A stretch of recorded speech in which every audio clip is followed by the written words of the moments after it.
Oh, hello. I didn't see you there. I'm kidding, I can't see you at all. So today I thought that I would talk a little more in depth about anxiety. I have definitely mentioned it a couple times. It is something that is a pretty prominent player in my life at this point. Um, as I kind of said before, I have been diagnosed with generalized anxiety disorder. Um, Anxiety itself is a really good thing to have. It is what causes you to act when you're in an unsafe position, or if you're, feeling really unfocused because of a test. Sometimes anxiety can help you focus. It has a lot of benefits, and I think everybody can agree with that. Anxiety can be really good. However, when it gets out of control, you get me. And that's kind of what has sort of happened over my lifetime. And I can't remember when it started or how it started. I know that I was first aware of social anxiety more so than just like my whole life being a ball of anxiety. Um, the the real kind of difficulty that I had with anxiety is that I didn't really know that I had it.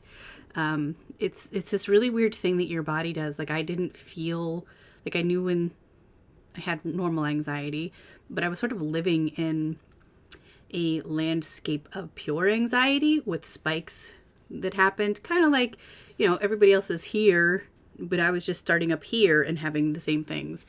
I still do, to be very honest. It's kind of a daily battle to use the strategies and try to maintain. It's definitely harder than I realized it would be, I think. But in ways, it's also kind of easier.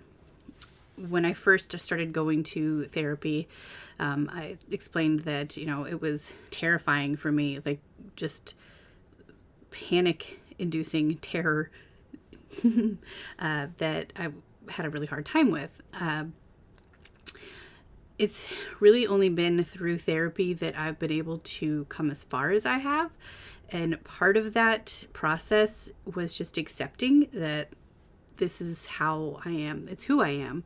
I'm not going to ever really get rid of anxiety. I can control it a lot better than I used to be able to. I don't use it to beat myself up like I used to. Like I said, here's kind of the funny thing. I did not realize that I was living sort of a different landscape than everybody else was. I thought I was just really, really bad at life. Not being able to answer the door. Everybody was brave. Everybody was so much braver than I could possibly be. Turns out I'm just not in the same space. And really accepting that was kind of the first step to integrating. I think that's what they say. It's not fighting it. I quit fighting it. I quit feeling bad when I couldn't do things, when I couldn't manage stuff. I have taken a lot more steps to ease my anxiety, and I don't feel bad about those either. I'm not a fan of parking, like the car in general, ever. I'm never going to parallel park. So if I ever have to take that test again, y'all going to be driving me around because I'm not going to do it. I'm kidding. I probably would for driving. Anyhow, but it's like, sure, I can freak out about having to park in downtown Mount Vernon, or I can just park somewhere further away, build the time into my schedule so that I can walk and then not have to worry about it. And that is, first of all, it is kind of avoidance, but it makes it easier for me to be able to continue on with my day without that being an overwhelmingly exhausting task that I have to do. And that includes a lot of things. I have groceries delivered sometimes. I was doing pickup way before we started having a global pandemic. I'll tell you that. I think it was like 3 years ago I started doing the Fred Meyer click. They don't call it click list anymore, but I started doing that because I don't have to go into a store and bump into people. Not even just like people I know, strangers. I'm terrified of confrontation of any sort. I think it's called catastrophization. My therapist also messes up this word, so it's not just me. It's a thing, okay? It's a hard word. Basically, it is the tendency to catastrophize everything, to make everything eventually in your brain lead to the worst possible outcome. I do that without even thinking about it. It is a split-second a split-second thing that happens. And I think that the way that it works, and I'm not 100% positive about this, but basically we're all built with anxiety, and when you have anxiety and then you do something and then it turns out the way that you didn't expect, like it doesn't go wrong, your body's like, hell yeah, we just got all worried about it and then everything was fine.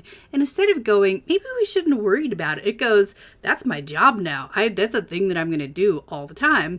And it just kind of builds and builds and builds until it's like this constant layer of the worst case scenario in a split second over every interaction. I think it's different for everybody, obviously. I think that there are people who specifically worry about particular things, money, relationships, having a house. I mean, it's all very personal, even though it's generalized, but I just worry about everything so much. So back to what I was tangents. Accepting it was, I think, the first step in the long process of management. Being able to be kind to myself. It's like if somebody was like, oh yeah, I have this this thing that's wrong with me that it makes it really hard to do certain stuff. So, I mean, there's a chance that you'll be like, buck up, idiot. But chances are you're going to try to give them some slack and understanding and compassion because that's the nice person thing to do. And for a very long time, I was not doing that for myself. I know everybody says like you should love yourself and stuff. I don't understand that. Maybe I will someday. I don't get it. But I do know that if I can be kind to strangers and compassionate for them, and I don't know anything about them, they could be Hitler's relatives. Hitler's dead. I mean, they could be really terrible people, and I don't think I'm a terrible person. I know this factually, but so far, I've never gone to jail. I cry at sad things. I mean, it's good people stuff, whatever all that is. I give to charity. Don't tell Tim. Kidding. I know he watches this. But it starts with this like base of, hey, I'm a person and I've got some struggles that I need to be cool about. So accepting the differences, working with them, those have made a tremendous difference in my life. The other thing is strategies, and that's before I think I really was able to accept that I had the struggles. I was taught strategies by my therapist, and there's a ton of different things that you can do, and different things are going to work for you. I used to have panic attacks quite frequently that were, they would last all day if I didn't just like get it over with. If I had a panic attack and eventually came back down from it, it would sort of be over and I would just be exhausted for the rest of the day. But at the beginning, when I was going through this, when I would try to fight them off, they would just linger for the day, all day, just trying to sneak it in there. So, it's been an entire day just trying to not freak the fuck out about nothing. There was no conscious trigger that I was aware of.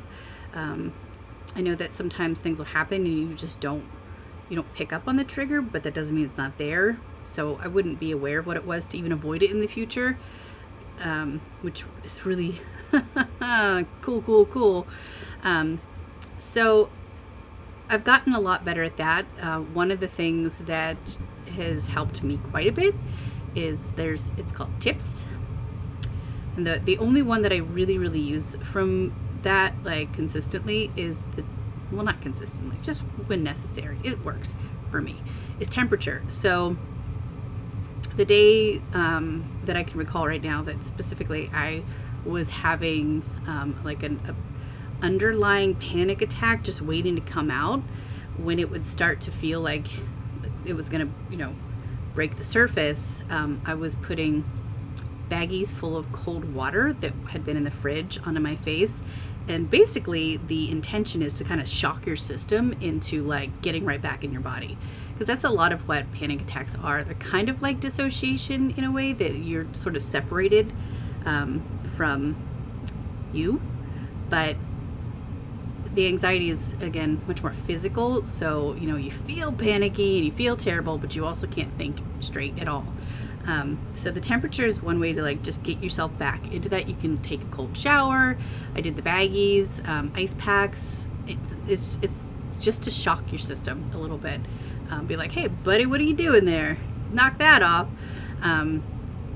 I is intense exercise, and if you know me, you know I'm never going to do that, ever. One of the things that my therapist explained is anxiety is like you're on the savannah and you're like a warthog or a zebra, if you want to be a prettier animal than a warthog, and you think that there's a lion behind you, and so your anxiety spikes because it's getting your body ready to move. It's getting your body ready to go, save your life. Cool, let's do it. We're gonna bolt. We're going. And what happens is then you run away because you're like, oh shit, I'm gonna die. So you run, and then at the end of it, when you're safe again, your system calms back down. Your pulse goes down, your breathing goes down, everything normalizes. And the idea with the intense exercise is kind of the same thing. Like your body thinks something is very wrong. And so you just go, all right, well, I'm going to run away. How do you feel now? And then your body's like, cool, we survived. Awesome. So again, I don't do that. And it doesn't even have to be like much, I guess. Like, I haven't tried it. But basically just enough to get your heart pumping like you outran a lion on the savannah. Is that so much to ask for? I don't think so.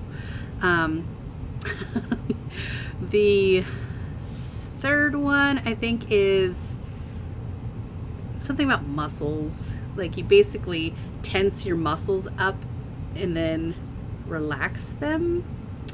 And that can kind of have a similar effect as the intense exercise, in that you're like, but then you relax and you can kind of feel that it's like forcing your body into a relaxed state. This one is much harder to do, I think, than the belly breathing, but I think we're getting there. The fourth one, practiced breathing or something along those lines. I don't know. I just call it belly breathing because that's what you do. One of the things that when it's not like for panic attack mode, but for just like everything feels terrible today and I'm on Highway 20 and people are just putting on their brakes and I don't know why, and I kind of want to pass that guy but I can't see the, like just the general sort of anxiety. Singing is an excellent way to manage sort of the constant ongoing anxiety, and you don't have to be good at it.